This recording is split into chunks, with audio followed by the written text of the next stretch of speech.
21শে জুলাইয়ের সমর্থনে সভায় দেশের প্রধানমন্ত্রী নরেন্দ্র মোদী এবং রাজ্যের বিরোধী দলনেতা শুভেন্দু অধিকারীকে নিশানা করলেন শ্রীরামপুরের তৃণমূল সাংসদ কল্যাণ ব্যানার্জি। শনিবার 19শে জুলাই শিবরামপুর সভা থেকে রাজ্যের বিরোধী দলনেতা শুভেন্দু অধিকারীকে নিশানা করতে গিয়ে কার্যত শালীনতার মাত্রাটাই ছাড়িয়ে ফেললেন কল্যাণ ব্যানার্জি। শুভেন্দুকে তুই তুকারি করে সম্বোধন করা থেকে শুরু করে নাম নিয়ে কল্যাণ ব্যানার্জিকে বলতে শোনা যায় যে যদি ভগবানের মধ্যে কোনো লবি হয়, মায়ের লবি, শ্রীরামের লবি, আমি মায়ের লবিতে থাকব। বাংলায় কোনো ভাগাভাগি হবে না, আমরা মায়ের ভক্ত, আমরা মায়ের লোক। যে মা জন্ম দিয়ে পালিত করেছে বলে মানুষের মধ্যে ভেদাভেদ দেখবেন না। মানুষকে নিয়ে চলা তবেই না রাজনীতি। আমি কোনোদিন শুনিনি এইরকম এমন কোনো রাজনীতিবিদ নেতা হয় যে স্বপ্নে দেখে যে মুখ্যমন্ত্রী হওয়ার সে স্বপ্ন দেখছে মানুষের মধ্যে ভেদাভেদ সৃষ্টি করে। মাত্র শুভেন্দু অধিকারী আছে, তাছাড়া কেউ নেই। কল্যাণ আরও বলেন যে আপনি বলে গিয়েছিলেন শ্রীরামপুরে কোথায় কোথায় হারি আমি। শ্রীরামপুর লোকসভায় একটা বিধানসভায় আমি জিতেছি, এখানে হিন্দুরা আছে, তোকে চ্যালেঞ্জ দিলাম। শ্রীরামপুর লোকসভার কোন বিধানসভা থেকে দাঁড়াবি দাঁড়া, তোকে হারিয়ে ভূত করে দেব। মমতা ব্যানার্জির সঙ্গে কিসের চ্যালেঞ্জ নিচ্ছিস? আগে কল্যাণ ব্যানার্জির চ্যালেঞ্জ গ্রহণ কর। কত বড় বাপের বেটা আমিও দেখতে চাই। তুই যে বলিস মোদির বাচ্চা, আয় দেখা যাবে মোদির বাচ্চা না শিশিরের বাচ্চা। কোন হিন্দু এলাকা বাঁচবি, পুরো প্যাক করে পাঠিয়ে দেব। কল্যাণ ব্যানার্জিকে একটা বললে 10টা বলতে ছাড়বো না, 10টা শুনতে হবে। আমি তোর মতো বড় লোকের বেটা নই, আমার নাম কল্যাণ ব্যানার্জি। বাঁকুড়া থেকে এসে পশ্চিমবঙ্গে নিজের হিম্মতে উঠেছি, তোর মতো নই। বাংলা খাওয়া পার্টি, রাত 8টার পর কোনো ছেলে ওর কাছে যেতে পারে না। আমি তোর মতো ম্যানিপুলেট করতে পারি না। প্রথমে মাছ নিয়ে ঢুকিস, তারপর সম্পর্ক তৈরি করিস, এই তো ক্যালিবার। আমার পিছনে লাগলে ছাড়ি না। শ্রীরামপুর পার্লামেন্টের যত লোক আছে আমাকে আগলে রাখে। শুনুন কি বলছেন কল্যাণ ব্যানার্জি শুভেন্দু অধিকারী সম্পর্কে। কোনো চিন্তা ভাবনার কোনো রাজনীতিবিদ নেতা হয়, স্বপ্ন দেখে মুখ্যমন্ত্রী হওয়ার, সে মানুষের মধ্যে মানুষকে ভেদাভেদ করে রাজনীতি করতেছে। এই একমাত্র শুভেন্দু অধিকারী ছাড়া কাউকে পারবেন না, পারবেন না।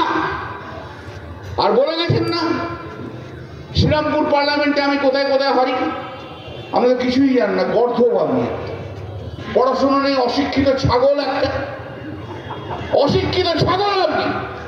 শ্রীরামপুর পার্লামেন্টের 7টা বিধানসভায় আমি জিতেছি, 7টা বিধানসভায় জিতেছি। বলুন আপনারা এখানে কে কে হিন্দু আছেন, বলুন, হাত তুলুন। কতজন হিন্দু আছেন দেখি, হাত তুলুন। হিন্দুরা কারা আছেন, হাত তুলুন। হিন্দুরা কারা আছেন, হাত তুলুন। হিন্দুরা কারা আছেন? ওই শুভেন্দু দেখে যা, হিন্দুতে ভক্তভক্তি এখানে রয়েছে, গোটাটাই হিন্দু রয়েছে। তোকে চ্যালেঞ্জ দিলাম, তোকে চ্যালেঞ্জ দিলাম শুভেন্দু অধিকারী, শ্রীরামপুর পার্লামেন্টের কোন বিধানসভা থেকে দাঁড়াবি দাঁড়া, হারিয়ে ভূত করে দেব, হারিয়ে তোকে ভূত করে দেব। মমতা ব্যানার্জির সঙ্গে কিসের চ্যালেঞ্জ দিচ্ছিস? আগে কল্যাণ ব্যানার্জির চ্যালেঞ্জ গ্রহণ কর। কত বড় বাপের বেটা তুই দেখতে চাই আমি। তুই যে বলিস মোদির বাচ্চা, আপাতত দেখা যাবে তুই শিশিরের বাচ্চা না মোদির বাচ্চা। আয় শ্রীরামপুর পার্লামেন্টে কোন বিধানসভায় লড়বি তুই, কোন হিন্দু সব জায়গা তুই বাঁচবি দেখে নেবো তোকে আমি। পুরো প্যাক করে পাঠিয়ে দেবো, পুরো প্যাক করে পাঠিয়ে দেবো।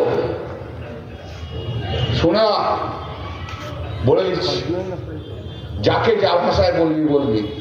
কল্যাণ ব্যানার্জিকে যদি বলেছিস একটা বললে 10টা খেতে হবে। আমি তোর মতো বড় লোকের বেটা নই রে, আমি তোর মতো বড় লোকের বাপের জমিতে আমি রাজনীতি করিনি।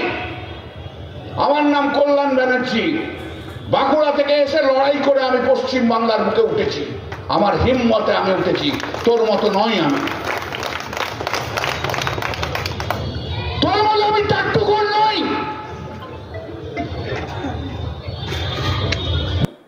পার্টি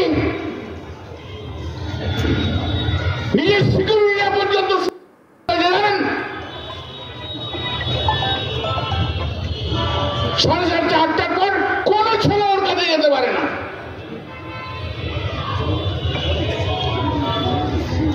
আর তোর মতো অশিক্ষিত হলো, তোর মতো অশিক্ষিত নয়, তবে হ্যাঁ তোর মতো ম্যানিপুলেশন করতে আমি পারি না। প্রথমে মাছ নিয়ে ঢুকিস, কাঁচের মাছ, দিঘার মাছ, এই মাছ দাদা ওই মাছ দাদা, চলে যাস, নামগুলো আর বলছি না, সব বুঝে নেবেন। কিন্তু সেই মাছ নিয়ে ঢুকে সম্পর্ক তৈরি করিস, এই তো তোর ক্যালিবার। চলে আসছিলাম শুভেন্দু অধিকারী, কোন পার্লামেন্টে দাঁড়াবি দেখবো আমি। বলেছিস না আমি শ্রীরামপুরে কোন জায়গা থেকে হারি, গর্ধব একটা, পড়াশোনা করিস না, না বের যা ইচ্ছা তাই বলিস, ওই চলে দেখি কোন জায়গা থেকে দাঁড়াস। আমাকে কিন্তু আমি বলি না, আমার পিছনে লাগলে কিন্তু আমি ছাড়ি না, এটাই হচ্ছে আমি। আর এই শ্রীরামপুর পার্লামেন্টের মধ্যে জেনে রাখ শুভেন্দু অধিকারী, এই শ্রীরামপুর পার্লামেন্টের মধ্যে যত তৃণমূল কংগ্রেস ওয়ার্কাররা আছে না, তারা আমাকে দাদার মতো ভালোবাসে। তারা আগলে রাখে আমাকে, শ্রীরামপুর পার্লামেন্টের মানুষ আমাকে আগলে রাখে রে। তুই হরিদাস পাল কে, তোর নরেন্দ্র মোদী কে, কিচ্ছু করতে পারবি না। পারলে মোদীকে আর অমিত শাহকে বলবি শ্রীরামপুরে বাড়ি আগে করে রাখতে, দেখি তোকে কেমন যেতে পারে, আমি দেখতে চাই, আমিও দেখতে চাই। পাক্কা হালকা করে ছেড়ে দেবো। ন্যাংরা আম দেখেছেন, ন্যাংরা আমটা ফ্রিজের মধ্যে রাখবেন, একদিন পর ফ্রিজ থেকে বার করবেন, ছালতে দিতে দেবেন, ট্যাক ট্যাক ট্যাক ট্যাক ট্যাক ট্যাক করে কেটে যাচ্ছে, আছে না? ওই রকম ভাবে রাজনৈতিক ভাবে ট্যাক ট্যাক ট্যাক ট্যাক ট্যাক ট্যাক ট্যাক ট্যাক ট্যাক করে কেটে দেবো, যদি শ্রীরামপুর পার্লামেন্টের কোনো বিধানসভায়। বাংলার রাজনীতিতে একে অপরকে কটাক্ষ করা নতুন কিছু নয়, যে কোনো রাজনীতির ক্ষেত্রেই সেটা হয়ে থাকে, যে কোনো রাজনৈতিক দলের তরফ থেকে একে অপরকে কটাক্ষ করা হয়ে থাকে।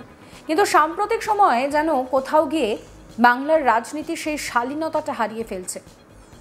কল্যাণবাবু নিঃসন্দেহে কটাক্ষ করতে পারেন, তিনি রাজ্যের শাসক দলের তরফ থেকে বিরোধী দলকে কটাক্ষ করতে পারেন বা বিরোধী দলনেতাকেও কটাক্ষ করতে পারেন, কিন্তু কোথাও গিয়ে যে ধরনের শব্দগুলো তিনি ব্যবহার করছেন বা যেভাবে আক্রমণ করছেন, তাতে করে এই প্রশ্নটাই বারবার সামনে আসছে যে শালীনতা কোথায় যাচ্ছে, কোথাও গিয়ে কি সেই শালীনতা আরও বেশি নষ্ট হচ্ছে।